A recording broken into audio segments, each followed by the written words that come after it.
कवि आदम गोंडवी साहब कहते हैं, जो डलहौजी न कर पाया वो ये हुक्काम कर देंगे, कमीशन तो दो हिंदुस्तान नीलाम कर देंगे। जी हाँ, इसी तर्ज पर पिपरिया में एक नया इतिहास रचने की तैयारी, एक नया पिपरिया का जो धार्मिक स्थल, जो सांस्कृतिक स्थल है, उसको नष्ट करने की तैयारी पिपरिया में की जा रही है। वर्तमान में 15 दिसंबर की डेट का न्यूज़पेपर में एक खबर आती है कि 58 लाख रुपए में नजूल की जगह नगर पालिका को आवंटित कर दी गई है कलेक्टर महोदय की कलम से, जिसमें यहाँ के माननीय विधायक जी और माननीय सांसद की अनुशंसा लगी है, जिसके अनुसार इस एरिया को, जो यहाँ का तुलसी नगर के नाम से एरिया है, जिस एरिया को जाना जाता था, यहाँ की धार्मिक नगरी, यहाँ की सांस्कृतिक नगरी, मैं आपकी जानकारी के लिए बता दूं कि पंडित जवाहरलाल नेहरू, हमारे राष्ट्रपति श्री राजेंद्र प्रसाद जी, आचार्य रजनीश ओशो जैसे महान दार्शनिक, जगत गुरु शंकराचार्य और ऐसे ही न जाने कितने ऐसे अंतरराष्ट्रीय स्तर के संत, महात्मा और राजनेता यहाँ पर अपनी शिरकत कर चुके हैं। उस एरिया को कहते हैं हम तुलसी नगर। आज ये तुलसी नगर, शायद हो सकता है ये जो आज का मानस सम्मेलन, महाराम यज्ञ का ये जो आज का आयोजन था, ये यहाँ का आखिरी आयोजन हो सकता है। आज के बाद ना है यहाँ पे ये मंच होगा, ना यहाँ पे स्टेज होंगे, ये सब खत्म हो जाएगा। क्योंकि जो हालात यहाँ पर पैदा हुए हैं, जिन्हें प्रवचनकर्ताओं ने और यहाँ की समिति के कुछ लोगों ने भी इस बात को उठाई है, और हर चौराहे पर यह चर्चा है कि शायद ये सम्मेलन यहाँ का अंतिम सम्मेलन है, अंतिम राम यज्ञ है यहाँ का। हम इस बारे में सिर्फ नगरपालिका से ये पूछना चाहेंगे, या यहाँ के जो भी जिम्मेदार जनप्रतिनिधि हैं उनसे ये पूछना चाहेंगे, क्या आपको आवंटित की गई नगरपालिका की वो जगह जो पचमणी रोड पर है, उसको कमर्शलाइज करने में जगह कम पड़ गई थी, तो अब आपकी नजर नगर की एकमात्र सांस्कृतिक धरोहर मुख्य गल्ला मंडी तुलसी नगर पर आकर टिक गई है। इसके पहले पिपरिया में गौशाला, धर्मशाला, पाठशाला और व्यायामशाला ये तो कहीं ना कहीं खत्म हो गई हैं। अब आपकी नजर है यज्ञशाला पर। यज्ञशाला ये यहाँ का एक ऐसा पवित्र स्थल है जो यहाँ पर बहुत जल्दी खत्म होने की कगार पर है। अब इस पूरे एरिया को कमर्शियल किया जा रहा है ताकि नगरपालिका की आय बढ़ सके यहाँ पर, और यहाँ पर व्यापारिक रूप से इसमें एक उच्च स्तरीय आवक उनकी शुरू हो सके।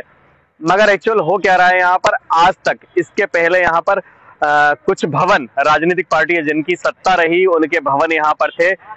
आज उन भवन में किसी में अनाज खरीदी की जा रही है, और अभी हाल ही में आवंटित भारतीय जनता पार्टी को जो भवन किया गया है उसमें जोड़ों के दर्द का तेल तक बिक रहा है। यहाँ सबसे पहले हम आपको अवगत कराते हैं यहाँ के इतिहास से।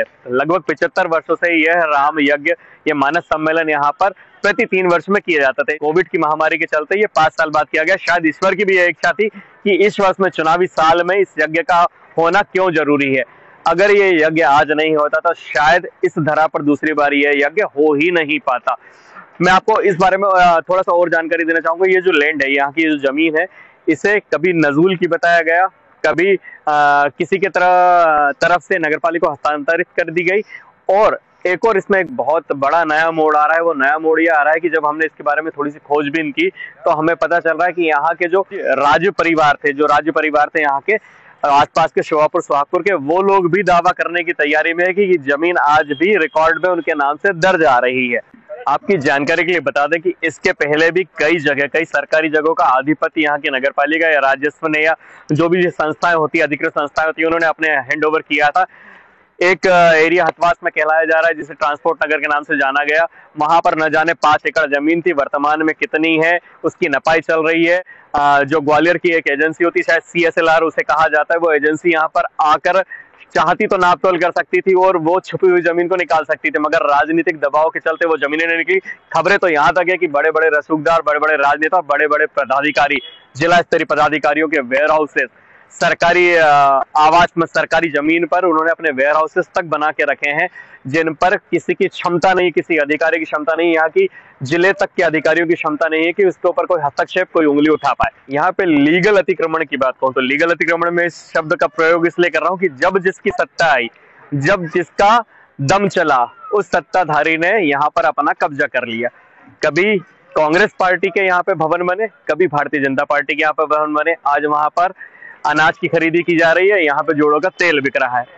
खैर, हालात जो भी हो, मगर ये अपनी राजनीति के चलते पिपरिया की मुख्य धरोहर, पिपरिया की सांस्कृतिक धरोहर को खत्म करने की पूरी तैयारी यहाँ के जनप्रतिनिधियों द्वारा कर ली गई है। मैं उन लोगों से पूछना चाहूंगा, उन व्यापारियों से पूछना चाहूंगा, उस समिति के सदस्यों से पूछना चाहूंगा कि इसके पहले अगर ये आपत्ति ले ली होती, जो आज अचानक सबकी आंख का नासूर बनने जा रहा है। अगर ये आपत्ति हम पहले ले लिए होते, पहले ही कदम उठा लेते, तो क्या यहाँ पर किसी सत्ताधारी की या किसी की इतनी हिम्मत थी कि वो इस एरिया को, इस पवित्र स्थल को कमर्शियल में कन्वर्ट करने की तैयारी करता। मैं यहाँ के जिम्मेदार जनप्रतिनिधियों से, यहाँ के व्यापारियों से, यहाँ के लोग रहवासियों से और आजू बाजू की ग्रामीण जनता से अपने इस वीडियो के माध्यम से अपील करना चाहूंगा कि आपको याद होगा कि जब द्रौपदी का चीरहरण हो रहा था, उस वक्त अगर भीष्म पितामह शांत नहीं होते तो द्रौपदी का चीरहरण नहीं हो पाता। भीष्म पितामह शांत रहे, इसलिए आखिरी में उन्हें बाड़ों की सैया पर सोकर अपना प्रायश्चित करना पड़ा था। वो स्थिति आपके साथ ना हो, आप अपने बच्चों को यह ना बताना पड़े कि अगर उस दिन हम बोल देते, अगर हम अपनी आवाज उठा लेते तो यहाँ पर आज वो महायज्ञ, महाराम यज्ञ अनवरत रूप से चलता रहता। अगर हम अपनी आवाज उठा लेते, तो आपको आवाज उठाने की जरूरत है। एक बार इस मिशन का मुद्दा बनिए, हमारी लड़ाई में अपनी सहभागिता दीजिए। हम चाहते हैं कि ये यहाँ की पावन धरा, यहाँ का तुलसी नगर कभी समाप्त ना हो। यहाँ पर राम यज्ञ जन्मों जन्मों तक अनवरत चलता रहे। धन्यवाद। जो ये सनातन संस्कृति है, जो इतने दिनों से ये चल रहा है, अगर यहाँ कोई भवन बन जाए तो बताओ ये सत्संग कहाँ हो पाएगा? तो हम सबको इस पर मंथन करना होगा, इस पर विचार करना होगा, वरना अगर इसके बाद भी जबरदस्ती किया जाए, भाई सरकार है, कुछ भी कर सकती है ना। अगर जबरदस्ती किया जाए तो हम तो यही मानेंगे कि रावण की संस्कृति हो सकती है, कि रावण का सिद्धांत है क्या, जही जही देश धेन द्विज पावऊं, नगर गांव पुराग लगावऊं। सरकार से इसके लिए निवेदन किया जाए, प्रार्थना किया जाए कि जो सांस्कृतिक धरोहर है इसको सुरक्षित रखा जाए। भवन कहीं और बन सकते हैं, बहुत जगह है कि नहीं? आप लोग कितने सहमत हैं इसमें? हाथ उठाइए कि यहाँ ये सांस्कृतिक कार्यक्रम, धार्मिक आयोजन होता रहे। वाह, बोलो सत्य सनातन धर्म की। आप सबका इतना समर्थन है तो निश्चित रूप से मुझे पूर्ण विश्वास है हनुमान जी के ऊपर कि हनुमान जी यहाँ बैठे हैं, ऐसा कोई काम यहाँ नहीं होगा जिससे इस कार्यक्रम में बाधा उत्पन्न हो जाए। और मैं उन तमाम पदाधिकारियों से भी हाथ जोड़ करके प्रार्थना करना चाहता हूं, ऐसा कोई काम मत कीजिएगा कि आगे चल करके आपके नाम के आगे लाल कलम चल जाए। एक बात मैं कहा करता हूं प्यारे, बहुत छोटी सी बात है कि गांव में आग लग गई, बड़े बड़े दमकल कर्मी आए, फायर ब्रिगेड आया, आग पर काबू पाने का प्रयास किया जा रहा था, आग बुझाने का काम चल रहा था। एक गौरैया पक्षी होती है, देखा होगा आपने, गौरैया पक्षी, चिड़िया है वो। गौरैया पक्षी को लोगों ने देखा कि गौरैया एक तालाब से अपने चोंच में पानी भरती है और जहां आग लगी है वहां ला करके छोड़ देती है, तो उसका क्रम चल रहा है। एक व्यक्ति ने देखा, गौरैया से पूछा कि एक बात बताओ, इतने बड़े बड़े फायर ब्रिगेड आए हैं, आग पर काबू नहीं पाया जा रहा है, तुम अपने चोंच में 4 बूंद पानी ला करके छोड़ दे रही हो, क्या इसी आग बुझ जाएगा? गौरैया ने क्या बढ़िया बात कही। गौरैया ने कहा, दुनिया वालों, मैं नहीं जानती कि मेरे 4 बूंद पानी से आग बुझ पाएगी कि नहीं, लेकिन एक बात मैं अच्छी तरह से जानती हूं कि जब भविष्य में इस गांव का इतिहास लिखा जाएगा तो इतिहास के पन्नों में मेरा भी नाम होगा, लेकिन मेरा नाम आग लगाने वालों में नहीं, आग बुझाने वालों में होगा। ऐसा काम करो कि आपका नाम आग बुझाने वालों में, स्वर्ण के इतिहास के पन्नों में, स्वर्ण अक्षरों में आपका नाम लिखा जाए, तब आपका इस भारत में जन्म लेना सार्थक होगा। वरना रावण से ज्यादा ताकतवर, रावण से ज्यादा बलशाली, रावण से ज्यादा धनवान, रावण से ज्यादा विद्वान और बुद्धिमान आज तक धरती पर शायद कोई नहीं हुआ, इतना बड़ा खलनायक, लेकिन वो भी रावण मिट्टी में मिल गया।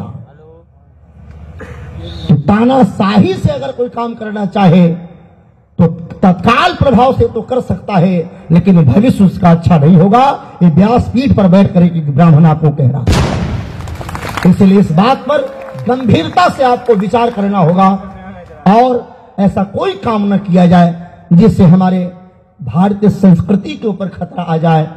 ये जो धार्मिक आयोजन इतने दिनों से चल रहा है, इतने लोगों की आस्था जुड़ी है, आप सबकी श्रद्धा जुड़ी है, ये श्रद्धा को पर कुठाराघात न हो, इसका ध्यान रखा जाए।